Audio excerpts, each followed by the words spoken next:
Chapter 6. Financial IQ Number 4. Leveraging Your Money. On August 9, 2007, the stock market plunged nearly 400 points. The Federal Reserve and central banks around the world began injecting billions in cash into the economy to make sure the panic did not spread. The market was still nervous the next day. As I was getting ready for the day, a newscaster on a morning television program was interviewing 3 financial planners and getting their opinions. Their unanimous advice was, don't panic. Stay the course. When asked for further advice, all 3 said, save money, get out of debt, and invest for the long term in a well-diversified portfolio of mutual funds. As I finished shaving, I wondered if these financial experts had all gone to the same school for parrots. Finally, one advisor took a moment to say something different. She began by condemning the real estate market for causing the mess in the stock market, blaming greedy investors, unscrupulous real estate agents, and predatory mortgage lenders for causing the subprime mortgage mess, which led to the crash in the stock market. This advisor said, I told my clients that real estate was risky, and my advice has not changed. Real estate is a risky investment, and investors should invest for the long term in blue-chip stocks and mutual funds. As the financial planner on television was ending her attack on real estate, my wife Kim walked into the room and said, remember we have a closing today on the 300-unit apartment house. Nodding my head, I said, I'll be there. As I finished dressing, I thought, it's funny, the financial advisor saying that investing in real estate is risky. The real estate markets are crashing at the same time Kim and I are buying a $17 million apartment house in Tulsa, Oklahoma. And we are excited about it. Are we on the same planet? The New Capitalism. On August 9 and 10, 2007, as investors lost billions of dollars, the U.S. Federal Reserve Bank was injecting billions of dollars into the banking system, doing its best to stop the panic in the real estate, stock, and bond markets. This injection of capital is an example of how the new capitalism operates, an economic system built on debt and manipulation by central bankers playing games with the world's money supply. It's almost like you and I using a credit card to pay our credit card bills. Later that week, I was asked to be a guest on 2 television and 3 radio programs to comment on the crash. The hosts wanted to know what I thought about it, as well as what I thought about the Federal Reserve injecting cash into a crashing market, and whether the Federal Reserve Bank should save the market by lowering interest rates. In all of my interviews I said, I don't like the central banks manipulating the markets. I don't feel the government should bail out the rich hedge funds and financial institutions, shielding them from their own greedy mistakes. I also said, I do feel for the little guy. In one day, millions of hardworking people who do not play games with money, watched their homes decline in value in the real estate market, their savings decline in value in the bond market, and their retirement portfolio decline in value in the stock market. When asked if I was continuing to invest, I said, yes. When asked if I thought it was risky to be investing in crashing markets, I replied, there is always risk. I then completed my thoughts by saying, the ups and downs of markets do not affect why I invest or what I invest in. 2 points of view. Although the question was not asked, I thought a better question might be, what is the difference between the financial planner who was negative on real estate and my point of view about investing in real estate? Or, why, while so many people were panicking, was I excited about buying more property? The answers to those questions are provided in this chapter through 2 financial concepts, control and leverage. As stated repeatedly in this book, the rules of money changed after 1971 and 1974. There are new rules, and a new capitalism. In 1974, millions of workers began losing their paycheck for life, known as a defined benefit pension. They now had to save and invest for their retirement in defined contribution pension plans. The problem is most people have very little financial training or education in order to invest for their retirement properly. Another problem is the new rules of capitalism require workers to invest in assets they have no control and no leverage over. During market crashes, all most can do is watch helplessly as the financial hurricane whipsaws their wealth and financial security. The new capitalism puts millions of workers' money into investments that allow them very little control or leverage.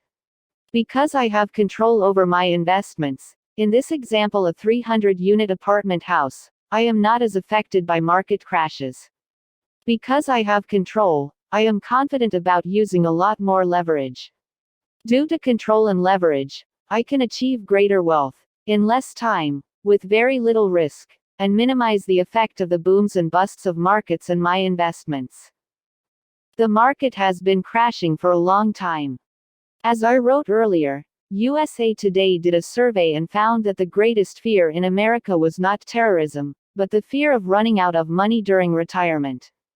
After August 9 and 10, 2007, I am sure that fear spread a little further.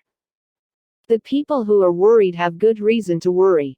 When you look at the two charts below, you can see the effect of the rule changes of 1971 and 1974 on the value of the stock market. As you can see, the market has actually been crashing for a long time. Just like housing, as the Dow is going up in price, its purchasing power is actually coming down. This loss of monetary purchasing power makes the financial future of most workers less secure. These charts say their future will cost them more money and become more expensive. Without leverage, most workers cannot put enough money aside for their future, because the more money they save, the less valuable it becomes. There is a funny story about the German economy just before Hitler came to power that illustrates this concept. The story goes that a woman took a wheelbarrow filled with money to the bakery to buy a loaf of bread. After negotiating a price for the bread, she came out of the bakery to get her money, only to find that someone had stolen her wheelbarrow and left her money. This is happening to the American saver. How much will a retired person need in savings to afford retirement in such an inflationary economy? What happens if you are retired and need life-saving surgery, which government medical programs will not pay for?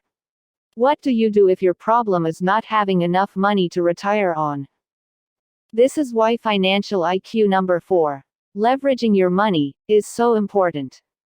Leverage makes your money work harder for you by using other people's money. And if you have a high financial IQ number 3, you can pay less and less in taxes. What is leverage?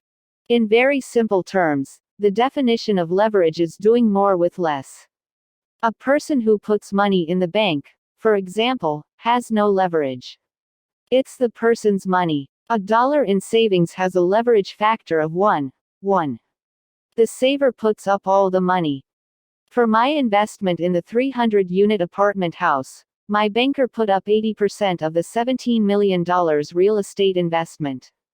By using my banker's money, my leverage is 1. 4. For every dollar I invest in the deal, the bank lends me $4. So why did the financial planner on TV say that real estate was such a risky investment? Once again, the answer is control. If an investor lacks the financial intelligence to control the investment, the use of leverage is very risky. Since most financial planners put people into investments where they have no control, they should not use leverage. Using leverage to invest in something you do not control would be like buying a car without a steering wheel and then stomping on the gas pedal. Most of the people being hurt by the real estate meltdown are people who were counting on the real estate market to keep going up and increasing their home's value. Many people borrowed money against their inflated home value. Now their home may be worth less than what they owe. They have no control over the investment and are at the mercy of the market. Many homeowners who still can make their mortgage payments feel bad because the value of their home has dropped. They watch the equity in their home disappear. When housing prices drop, many homeowners feel they have lost money. This is sometimes referred to as the wealth effect. Due to inflation, which is not really an increase in asset value but a decline in purchasing power of the dollar, many people feel wealthier as their home's value appears to increase. When they feel wealthier, they borrow more money, leverage, and spend more money on liabilities. This is a direct result of the new capitalism, an economic expansion based upon the decline of the dollar and an increase in debt. My worth is not based upon net worth. The wealth effect is rooted in the illusion of net worth. Net worth is the value of your possessions minus your debt. When a house goes up in value, most people feel their net worth has gone up. For those of you who have read my other books, you may already know that I feel net worth is worthless, for 3 reasons. 1. Net worth is often an estimate based upon opinions, not facts. The value of a home is only an estimate. You will not know the true price until the house is sold. This means many people overinflate their home's estimated value. Only until they sell their home will they know the facts, the real price and the real value. Unfortunately, many people may have already borrowed against the perceived value of their house and may owe more than they can sell the house for. 2. Net worth is often based upon possessions that have a declining value. When I fill out a credit application, I'm allowed to list most of my possessions in the asset column. I'm allowed to list my business suits, shirts, ties, and shoes as assets, just as I can list my cars. You and I know that a used shirt has very little value, and a used car has considerably less value than a new car. 3. Net worth going up is often caused by the dollar going down. Some of the appreciated value of a house is due to the decline in value of the dollar. In other words, the house is not going up in value. It just takes more dollars to buy the same house because the government and central banks keep injecting more funny money into the system to keep the economy afloat, and to keep the feel-good illusion of prosperity alive. A politician's greatest fear. The reason I use the words, feel-good illusion of prosperity, is because the greatest fear of politicians and bureaucrats is people feeling bad. Throughout history, kings, queens, and rulers have been overthrown and even executed when the people feel bad. You may recall the French people chopped off the head of their queen, Marie Antoinette, and the Russian people executed the last Tsar, his wife, and his kids. The old capitalism was based upon tough economic fundamentals. This new capitalism is based upon feel-good economics. As long as a person's net worth is going up, the illusion of prosperity, based upon debt, not production, continues. Who needs freedom when you've got things? As long as the world economy allows the US government and the US consumer to borrow and spend, the fairy tale global economy will continue. If the dream turns into a nightmare and the feel-good bubble bursts, heads will roll again. They may not roll physically, but heads will roll politically, professionally, and financially. Value not based upon inflation. The value of my $17 million apartment house is not based upon inflation or the price of the building. While price is important, I am not counting on the price of the building going up due to some magical, unseen market condition. I am not counting on an increase in net worth to feel good, or worrying about a market crash and feeling bad. That is why the booms and busts of the markets do not concern me that much. The value of my apartment house is based upon the rent my tenants pay. In other words, the true value of the property is the value my tenants think the property is worth. If a renter thinks the apartment is a good value at $500 a month, that is the property's value. If I can increase the perceived value of my property to my tenants, I, not the market, have increased the value of the property. If I increase rents without an increase in perceived value, the tenant moves to the community down the street. The value of rental real estate, in this case my apartment houses, is dependent on jobs, salaries, demographics, local industry, and supply and demand of affordable housing. In a housing crash, the demand for rental units often goes up, which means demand and rents go up. If rents go up, the value of my rental real estate may go up, even if the value of residential real estate is coming down. There are 3 specific reasons why I'm not concerned about market crashes when it comes to the purchase of my 300-unit apartment house. One reason is because Tulsa, Oklahoma, is an oil boomtown. High-paying jobs are plentiful. The oil industry needs workers, and transient workers need rental housing. The second reason is because a local college near the apartment house is doubling its number of students, but not the number of on-campus housing units, which increases demand for rental apartments. As many of you know, there is another baby boom commonly referred to as the Echo Boomers, a generation just now entering college, which is 73 million strong.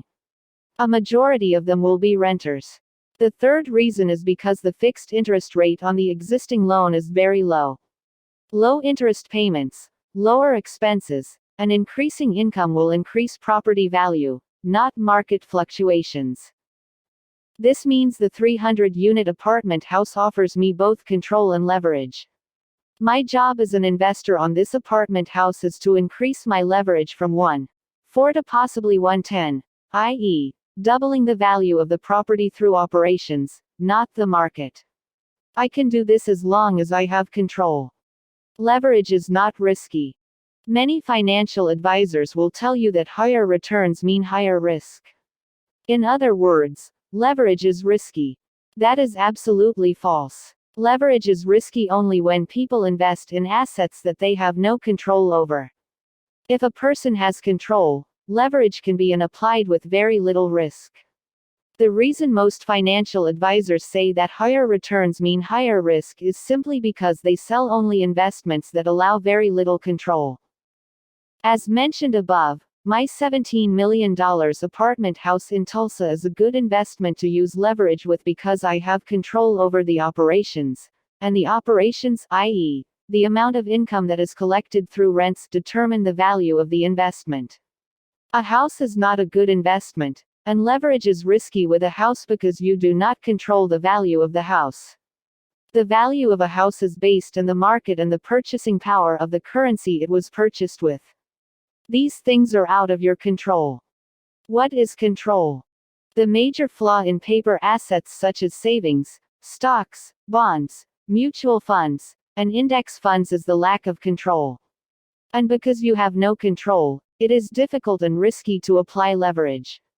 Because these paper assets offer very little control, it is difficult to get a bank to lend you any money to invest in these assets. So, what is control? The diagram of the financial statement illustrates 4 of the main controls a professional investor and a banker want. As an entrepreneur, I have control over the 4 columns in the financial statement of my business. As a real estate investor, I also have control over the 4 columns of the financial statement of my investment.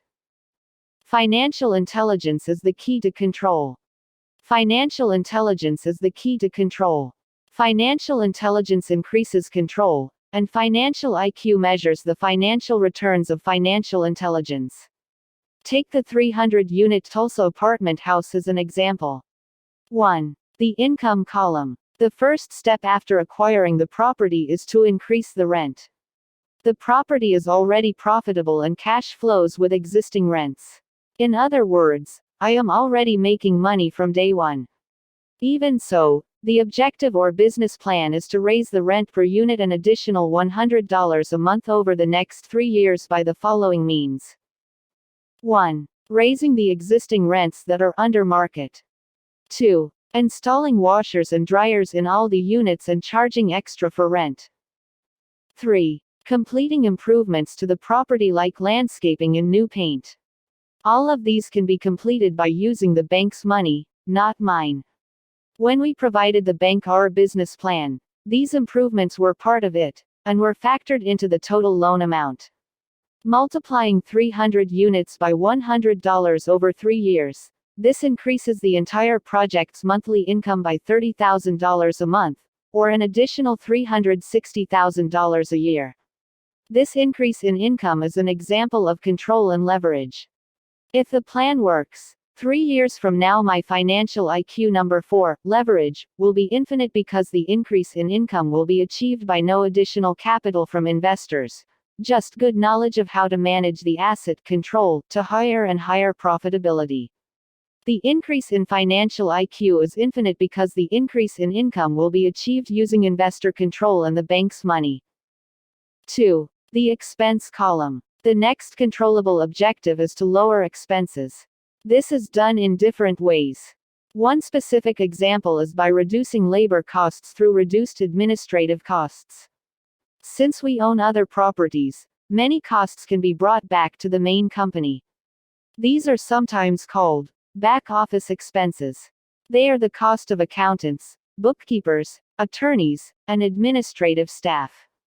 Other expenses that can come down are insurance, property taxes, water consumption, maintenance, and landscaping through better cost management and economy of scale.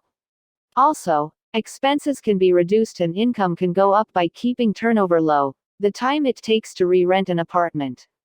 For example, the moment a tenant informs the management company that he or she is leaving, an ad is run advertising the apartment's availability. Once vacated, the cleaning crew comes in that day, and the apartment is ready to show to a potential new tenant that night. And in many cases, an apartment is rented before the existing tenant even moves out. Obviously, many incompetent investors fail to reduce expenses and actually increase them, making the property a bad investment for them.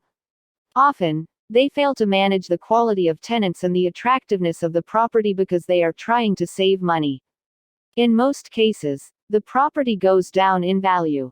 It's these poorly run properties that we like to buy because we can turn them into good investments through good property management. In other words, we make good money from bad investors. Property management is a key control. As you know, property management is one of the keys to profitability of real estate. Property management is a key control. Like most investors, I hate property management. That is why I have Ken McElroy, author of the ABCs of Real Estate Investing, as a partner. His company is absolutely the best. If you would like more information on property management or how to increase the value of real estate through property management, the Rich Dad Company offers several books and audio products created by my friend and investment partner Ken, whose company is a leading property management company in the southwestern United States. One of the reasons why I stay clear of most stocks and mutual funds is because I have no control over expenses, especially management salaries, bonuses, and fees. It makes me sick to read about a greedy CEO's increase in pay, even as shareholder value drops. For example, Robert Nardelli, CEO of Home Depot, was being paid $38 million a year in salary, plus a guaranteed $3 million bonus each year. Unfortunately, things didn't go well and Nardelli finally resigned, but only after the board of directors agreed to pay him $210 million to do it. To me, this is excessively expensive, and a rip-off. It's why I don't like paper assets. Most paper assets are run by MBAs, employees who think more about their personal finances than their investors' financial security. By the way, Home Depot's executive compensation, while high, is not necessarily an exception. It's the norm. 3. The liability column. My 300-unit apartment house had an existing mortgage interest rate of just 4.95%. The low interest rate increases the asset value of the entire property. By adding a second mortgage at 6.5%, we created a blended rate of about 5.5%, taking into account the different amounts of the two loans. This low interest rate is an important control and leverage. A percentage point on millions of dollars has a great impact on net income. For example, a 1% savings on a $10 million mortgage is $100,000 in extra income annually. As the diagram below illustrates, reducing debt and interest rate expense on debt is also an example of leverage. 4. The asset column. By increasing rents, reducing expenses, and reducing debt, or interest on debt, the asset value of the property increases. As you can see by the financial statement diagram below, having controls and getting numbers to move in the desired direction are a form of leverage, and a function of financial intelligence. Bobbing for apples.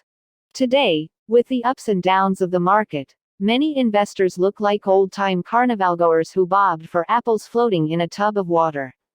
It looks like fun, but it's not something I want to do every day just to make a buck. Rather than watching the price of my stock or mutual funds bob up and down in the market, I want control over my financial statement. By having the financial intelligence to control income, expenses, debt, and ultimately the value of my investment, I have control over my financial destiny. The investor has no control and no leverage power in any of the four columns of the financial statement with savings, stocks, bonds, mutual funds, or index funds. A pause before going on. Before going on into higher forms of leverage and control, I believe it is important to recap and review the points covered so far, before getting more complex. These are the 7 points. Point number 1. There are many types of leverage. The financial leverage most people are familiar with is the leverage of debt, aka OPM, other people's money. There are other types of financial leverage, such as the leverage of financial intelligence applied to financial controls. In fact, all 5 financial intelligences, which are increasing income, protection from predators, budgeting, leverage, and information, are forms of leverage. Leverage is anything that makes your job a little easier. It's easier to move a heavy object with a forklift, and it's easier to make a sophisticated investment decision with a higher financial IQ. Point number 2. Most investors invest in paper assets, assets they have very little control over. Examples of paper assets are savings, stocks, bonds, and mutual and index funds. Because these assets allow little to no control, these investors have very little leverage and low returns on investment, and reflect a low financial IQ. An example of low financial IQ is a 5% return on savings, paying taxes on that return, and then having inflation almost wipe out its value. Point number 3. An increase in returns does not mean an increase in risk. When financial advisors say that an increase in returns means an increase in risk, they are right when speaking about paper assets. They are wrong when speaking for all assets. Assets such as a business or real estate require more financial intelligence, allow for more financial control, and permit a higher degree of leverage with very low risk. The key to low risk is higher financial intelligence. This is why I recommend that people start small and stay small, as they allow their financial intelligence to increase. With an increase in financial intelligence, their returns on their investments increase. If financial intelligence is low, then leverage may deliver a blow to financial IQ, the measured returns on the investments. Point number 4. Most financial advisors are not investors. Financial advisors are simply salespeople. Most financial advisors, even many real estate brokers, invest only in paper assets, if they invest at all. Most have very little leverage professionally and financially. In many cases, their professional and financial leverage ratios are 1:1. A 1:1 professional ratio means they get paid for their work, and only their work, a day's pay for a day's work. As a business owner, I have thousands of people working to assist me. As an investor, like in the example of the Tulsa apartment house, I have 300 tenants helping me pay for my investment, the bank lending me $4 for every one of my dollars, and the tax department giving me tax breaks and my income. These are examples of different types of leverage. Point number 5. Financial education increases financial intelligence. Most people invest in paper assets such as savings, stocks, bonds, and mutual and index funds because they do not need or want control. All they want is to turn their money over to an investment advisor who hopefully does a good job. Out of sight, out of mind. If people want more control, the first thing they need to control is their financial education, which increases their financial intelligence and hopefully increases their financial controls and leverage ratios. Point number 6. Leverage can work in 2 ways. Leverage can make you rich and leverage can make you poor. This is why leverage requires financial intelligence and financial controls. With stocks, a trader can use the leverage of options. If a trader thinks the market is going up, the trader may use a call option, which is the right to purchase a stock at a certain price within a certain time. For example, if the stock is $10 today and the trader senses the price will go higher, the trader may buy a call option for $1. If the trader is correct, and the stock goes to $20, the trader has made $10 with $1. If the trader thinks the market is going down, the trader may use a put option, or short the stock. In other words, a trader has the potential to make money if the stock price is going up or going down. The problem, however, is that the trader has no control over the asset, just control over the terms of their trade. As expected, most financial advisors who sell mutual funds and recommend diversification say that trading a stock is risky, and it is for those who lack training and experience. Learning to trade a market, even in real estate, is an important part of an investor's financial education. Real estate investors also use options. In real estate, a call option is known as a down payment. If you are a flipper, a down market in real estate can be disastrous.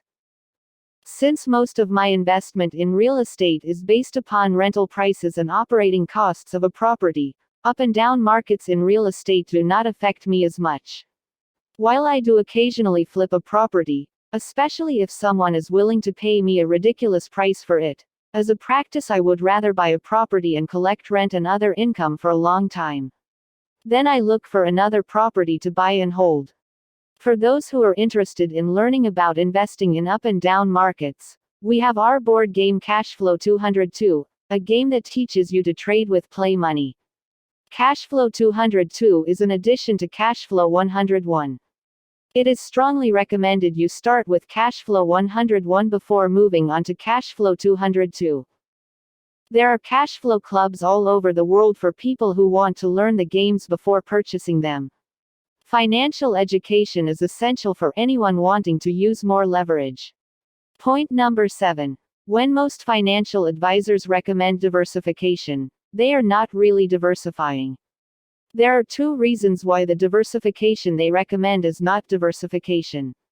The first reason is that financial advisors invest in only one category of asset, paper assets. As the market crash of August 9 and 10, 2007, revealed, diversification did not protect paper asset values. The second reason is that a mutual fund is already a diversified investment. It is a hodgepodge of good and bad stocks. When a person buys several mutual funds, it is like taking several multivitamins. When a person takes multiple multivitamins, the only thing that goes up in value is the person's urine. Professional investors don't diversify. As Warren Buffett says, diversification is a protection against ignorance. Diversification is not required if a person knows what they are doing. My rich dad would say, whose ignorance are you protecting yourself against? Your ignorance, your advisor's ignorance, or your combined ignorance? Instead of diversify, professional investors do 2 things. One is to focus only on great investments. This saves money and increases returns. The second is to hedge. Hedging is another term for insurance. For example, my 300-unit apartment house is required by the bank to have all sorts of insurance. If the property burns down, insurance pays my mortgage and rebuilds the building. Best of all, the cost of the insurance is paid out of the rental income itself. 2 of the main reasons I do not like mutual funds is that banks do not lend money on them and insurance companies will not sell me insurance against catastrophic loss if the market crashes, and all markets crash. On to more leverage, higher returns, and lower risk. Focus, not diversification, is the key to more sophisticated leverage, higher returns, and lower risk. Focus requires more financial intelligence. Financial intelligence begins with knowing what you are investing for. In the world of money, there are 2 things investors invest for: capital gains and cash flow. 1. Capital gains. Another reason so many people think investing is risky is because they invest for capital gains. In most cases, investing for capital gains is gambling, or speculation. When a person says, I'm buying this stock, mutual fund, or piece of real estate, he or she is investing for capital gains, an increase in the price of the asset. For example, if I had purchased the $17 million apartment house hoping I could sell it for $25 million, then I would be investing for capital gains. As many of you know, investing for capital gains means a tax increase in some countries. 2. Cash flow. Investing for cash flow is a lot less risky. Investing for cash flow is investing for income. If I put savings in the bank and receive 5% in interest, I am investing for cash flow. While interest is low risk, the problem with savings is the return is low, taxes can be high, and the dollar keeps losing value. When I purchased the 300-unit apartment house, I was investing for cash flow. The difference is I was investing for cash flow using my banker's money for a higher return on investment and paying less in taxes. That is a better use of leverage. What are you investing for? Most financial advisors recommend that a person invest in growth funds when he or she is young. Investing for growth is investing for capital gains. They advise older investors to then shift their growth funds into income funds or annuities. In other words, invest for cash flow when you are older. They believe cash flow is less risky and more certain. 3 types of investors. When it comes to capital gains or cash flow, there are 3 general types of investors. They are: 1. Those who invest only for capital gains. In the world of stocks, these people are called traders, and in the real estate market, they are called flippers. Their investment objectives are generally to buy low and sell high. When you look at the cash flow quadrant, traders and flippers are actually in the S quadrant, not the I quadrant. They are considered professional traders, not investors. On top of that, in America, traders and flippers are taxed at the higher S quadrant tax rates and do not enjoy the benefits of the tax breaks the I quadrant receives. 2. Those who invest only for cash flow. Many investors like savings or bonds because of the steady income. Some investors love municipal bonds because they pay a tax-free return. For example, if an investor buys a tax-free municipal bond paying 7% interest, the effective return on investment (ROI) is the same as receiving a 9% taxable return. In real estate, many investors love triple net leases (NNN). With NNNs, investors receive income without the expenses of taxes, repairs, and insurance. The tenant covers those costs. In many ways, a triple net lease is like a municipal bond, because a lot of the income can be tax-free or tax-deferred. While I love triple net properties, as expected, the trouble is finding a good property with a good tenant willing to pay a high return. Today, as I write, most NNN properties are only paying about a 5% to 6% return. Not that exciting. The good news is that if I dig deeper, which I will go into later, I might be able to find a property with a much higher return, all the while using more leverage and my bank's money to lower my risk, which is why I prefer triple net real estate over tax-free municipal bonds. This leads us to the 3rd type of investor. 3. The investor who invests for capital gains as well as cash flow. Years ago, old-time stock investors invested for both capital gains and cash flow. Old-timers still talk about the price of a stock going up as well as paying the investor a dividend. But that was in the old economy, the old capitalism. In the new capitalism, most paper investors are looking for the quick buck, to make a killing. Today, the big investment houses are hiring the smartest whiz kids out of college and using the power of supercomputers and computer models to look for the slightest market patterns they can exploit. For example, if the computer picks up a 1% differential, let's say in tech stocks, the investment house will bet millions of dollars, hoping to gain 1% on millions of dollars in a few hours. This is very high leverage, and very risky. These computer models also cause a lot of the volatility in the markets and often cause crashes. When the stock market announces that program trading has been halted, it is talking about these computer programs being halted. The markets crash if the computers say sell. If the computers say buy, the markets boom, and then they crash. In other words, prices can go up or down for no fundamental or business reason at all. A stock price may have no relationship to the value of the company because the computers created an artificial supply or demand. If you recall the dot-com era, companies that were not companies, but rather just good ideas, were valued at billions of dollars, and companies that were really valuable had their share prices trashed when the dot-com boom busted. As an old-time investor in this new era of capitalism, I must be smart enough to invest for capital gains, cash flow, leverage of debt, and tax advantages, as well as be above the turmoil the whiz kids and supercomputers cause in the marketplace. For instance, I recently purchased a stock, even though I do not have control, because the company, an old boring industrial age company, historically pays a steady 11% dividend. When the share price dropped in the recent market crash, I bought the stock because the price of the cash flow became cheaper.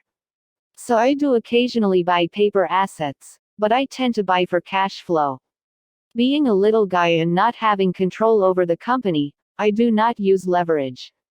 I only invest with cash I can afford to lose if I'm wrong. If this particular stock goes up in price, I may sell because I like investing for both cash flow and capital gains. My ROI, return on investment, goes up if and when I can receive both cash flow and capital gains. There are 3 components to being a good real estate investor. They are: 1. Good partners. As Donald Trump says, you cannot do a good deal with bad partners. This does not mean bad partners or bad people. They may just be bad or wrong partners for you. For this 300-unit apartment house project to work, I must be sure I have good partners. My partners are my wife, Kim, Ken, and Ross. We have done many deals together and have made a lot of money. We have also run into many problems, and in solving the problems have become smarter and better partners. 2. Good financing. Real estate is primarily a function of financing. Many people say, location, location, location. I say, financing, financing, financing. If you can secure good financing, the deal works. If you have bad financing, the deal will not. To illustrate my point, let's say the seller says, I want $35 million for my $17 million apartment complex. If the seller lets me finance the $35 million purchase price at $1 a month for 30 years with a balloon payment of $35 million at the end of the term, I would take the deal and give the seller the asking price. At $1 a month for 30 years, I can afford to pay $35 million for a $17 million property. As they say in the world of finance, I'll give you your price if you will give me my terms. I know some of you think $35 million is just an extremely ridiculous example. It actually is not. In the world of finance, paying ridiculous prices is pretty common. It is often just a matter of who the buyer and seller are and their ability to use the power of finance to achieve their goals. For example, a few years ago, a piece of property came up for sale near my office. When I asked the broker what the price was, he said $2 million. I laughed, said he was joking, and left. At best, I thought the property was worth $750,000. Today, a major hotel chain is putting a flagship property on that piece of dirt. I do not know what that piece of dirt is worth today, but it is definitely more than $2 million. As my friend Ken McElroy says, the person with the better plan wins. And as Donald Trump says, think big. Every time I drive past that property, I say to myself, think bigger. 3. Good management. One of the reasons for my confidence in the $17 million, 300-unit property is that I have good partners. Ken owns a property management company, and his partner Ross owns a real estate development company. In the following paragraphs, I will further explain how property management and development are essential to increasing rents, lowering expenses, and increasing asset value. If I had bad partners, bad financing, and bad management, the 300-unit apartment deal would be a financial disaster. If I were the only one investing, I would not invest. It is too big and complex a project. Having control over these three components, good partners, good financing, and good management, I am more willing to use debt as leverage. Without control, I would probably not use debt financing. If there is higher risk, such as speculating in a stock or a commodity, I like to use only money I can afford to lose. Higher returns with less risk. I'm going to further explain my confidence in the investment thanks to my partners and having control over the 300-unit apartment project, why I am willing to use a lot of leverage, why I believe the risk is low, how I make more money, and how I pay less in taxes. There are 3 more advanced investment strategies that require a higher level of financial intelligence. The 3 advanced leverage strategies are OPM, ROI, and IRR. 1. OPM. Other people's money. There are many ways to use OPM. With the 300-unit apartment building, I am using 80% leverage. First of all, the beauty of using the bank's money is that it is tax-free money. The other benefits of the bank's money are: Me Bank. 1. Appreciation 100% 0%. 2. Income 100% 0%. 3. Tax benefits 100% 0%. 4. Amortization 100% 0%. As you can see from these numbers, the bank puts up 80% of the money but I receive 100% of the benefits. What a great partner. 2. ROI, return on investment. A confusing concept for many investors is the return on their money, or ROI. For example, when you read financial publications, many mutual funds claim they have gone up by 10%. But my question is, did any of that 10% return to the investor? And how did they measure the 10%? Some funds measure the 10% by the price of the shares in the fund going up. For example, if a year ago the price per share in the fund was $10 and today it's $11, they can claim a 10% return. In this case, the return was measured in capital gains. As an investor who invests for both capital gains and cash flow, the only return I count is the cash flow. For example, if I invest $10 and each year after taxes I put $1 in my pocket from cash flow, my return is 10%. I do not count the return on asset appreciation because it is an estimate and does not become a reality unless I sell the asset. The difference is that one measure of the ROI is in the price of the stock, and the other measure of ROI is money in my pocket. I actually want both, 10% in asset appreciation and 10% cash in my pocket. But cash flow is the only return that can be tangibly measured while I hold the asset. Matching 401k contributions with one's own money. Another confusing point is that financial planners claim companies match your retirement fund contributions. If the match is dollar for dollar up to a certain percentage, the advisor may claim that this is 100% ROI. That is not how I see it. My way of looking at matching contributions is that the company is simply putting my money in with more of my money. In other words, the contribution the company withholds and then contributes is still my money. It is money the company should have paid me anyway. It is part of my total compensation, an expense to the company. When I talk about leveraged returns, I am talking about someone else's money. Not my money. More leverage, higher returns.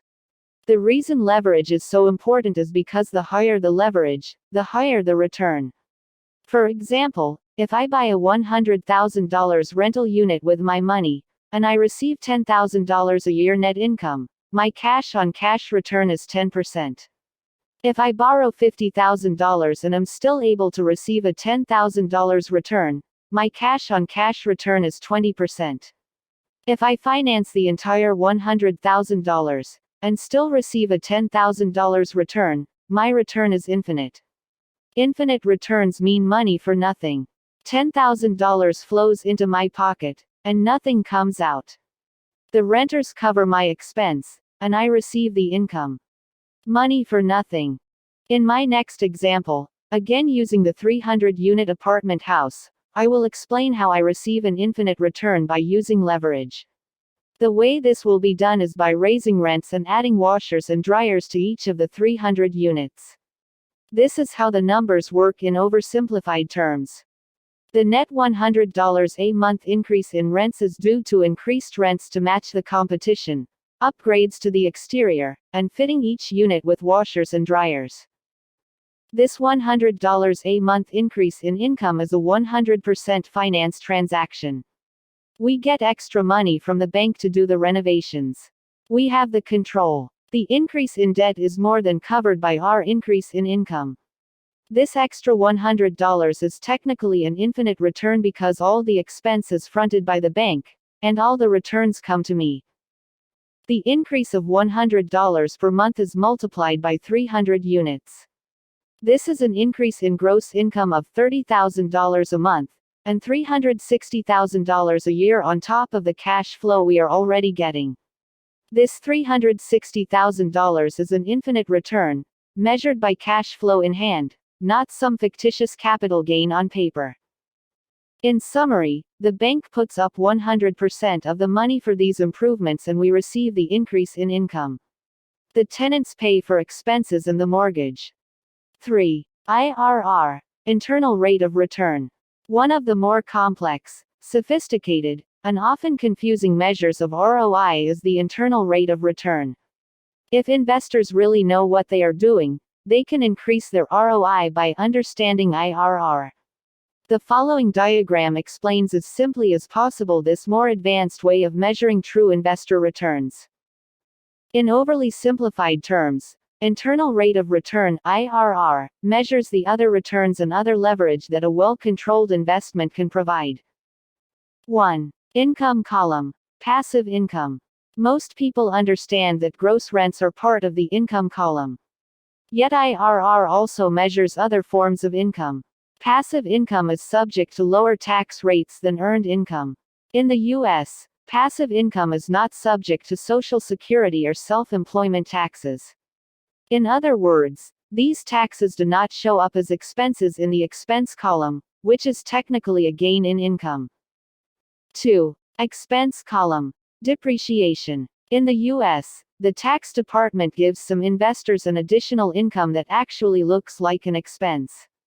This income is known as depreciation. Another term for depreciation is phantom income. The reason it is phantom income is because it's income that shows up somewhere else. For example, let's say my tax bill is $1,000. The IRS may allow me to depreciate my investment by $200, allowing me to pay only $800 in taxes. This additional $200 is phantom income, or money I did not have to pay. It is $200 that remains in my pocket instead of going to the government. Depreciation is allowed for such things as refrigerators, ceiling fans, carpet, furniture, and other items that decline in value with age. A tax accountant can explain this to you if you own a business or real estate. There is no such thing as depreciation for paper asset investors. 3. Liability column. Amortization. Another form of income to the investor is known as amortization, which is a fancy word for paying off debt on a scheduled basis. When you have good debt that someone else such as a renter pays for you, amortization becomes income to you. In other words, as a tenant pays down my debt, that payment is technically income to me, income that is paid to reduce my debt as my cash stays in my pocket, ready for the next great investment opportunity to come my way. Additionally, while my tenant is paying down my debt, I still receive all the tax benefits associated with my investment. 4. Asset column. Appreciation. Appreciation is the increase in asset value. This is also income to you. This is not appreciation based upon some appraiser's idea of an increase in sales price based on comparative sales in the area. The way I measure appreciation is by the actual increase in income to my income column. For example, the increase of $360,000 in income from my 300-unit apartment house is measurable. This is not an exact method for defining IRR, but it gives you an idea of how an investor can increase his or her return on investment far higher than most investors can receive from paper assets. At least you have an idea of what an IRR is. I would guess 95% of investors have never heard of internal rate of return. So you are now smarter and sharper than 95% of the investors out there. The exit strategy. The beauty of the exit strategy on the 300-unit apartment house is once again the use of leverage to become even richer. Instead of selling the property and facing substantial capital gains taxes on the profit, we pull out the money by refinancing. We are able to do this because we have increased the value of the property through our improvements and management. The bank recognizes this increase in value and we are able to borrow against it. By leveraging the property's value, we pull money out of the property tax-free, and the improved operations more than cover the higher mortgage payment through higher income. By borrowing rather than selling, we get our down payment back, tax-free, and we get to keep the asset. At this point, the property's income is an infinite return because we have no money invested in the deal, yet we receive the income. This is the ultimate leverage.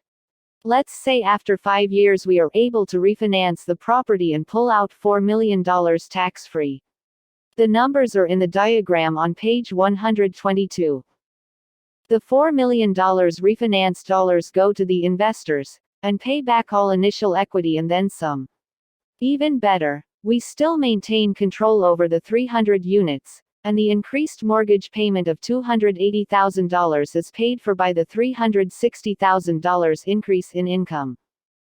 The $360,000 increase in rental income, minus $280,000 in increased interest expense, leaves a net $80,000 in passive income. This $80,000 is an infinite return because the investors have received back their initial investment, yet still receive cash flow. It is free money. The investors get $4 million back and move on to purchase another apartment house. This is an example of using control and leverage. This is an example of getting rich according to the rules of the new capitalism, capitalism based on the use of debt to become richer. Rather than work hard to get out of debt, as those who follow the rules of old capitalism do, we work hard to find ways to get into more good debt and use more leverage. Starting with nothing. To some of you, a $17 million, 300-unit apartment building sounds like a big investment. To some of you, it's a small investment. 10 years ago, buying a 300-unit apartment seemed big to Kim and me.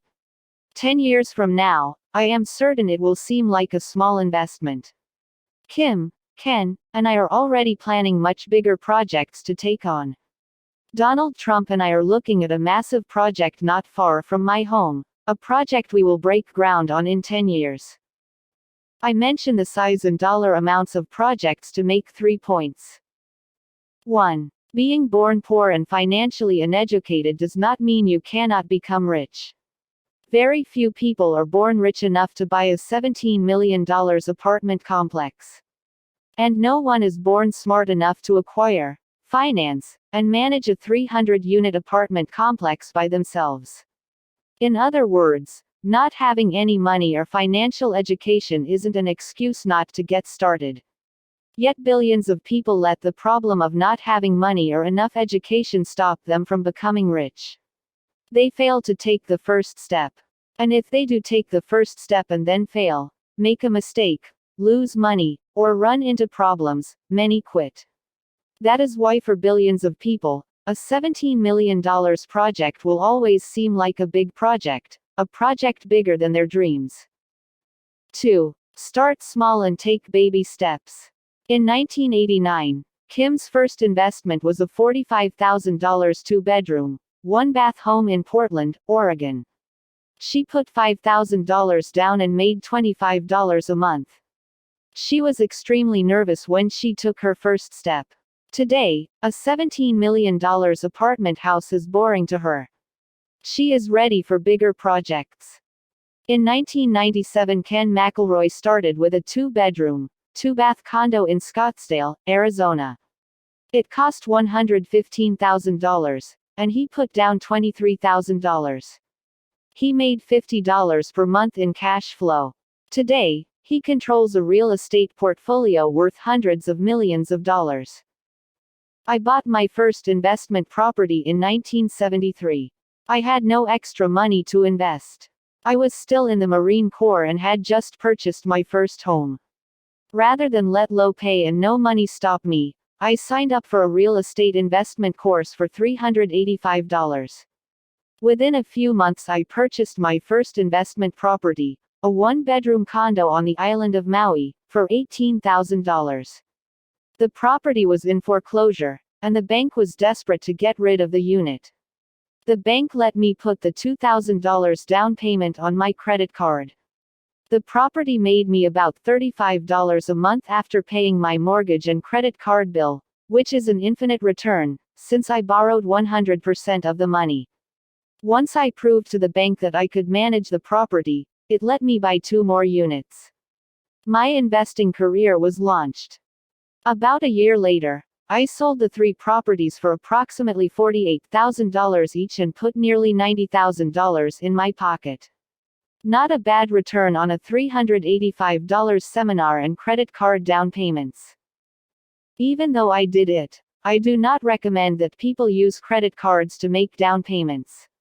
I do, however, recommend that a person read books and attend seminars before investing.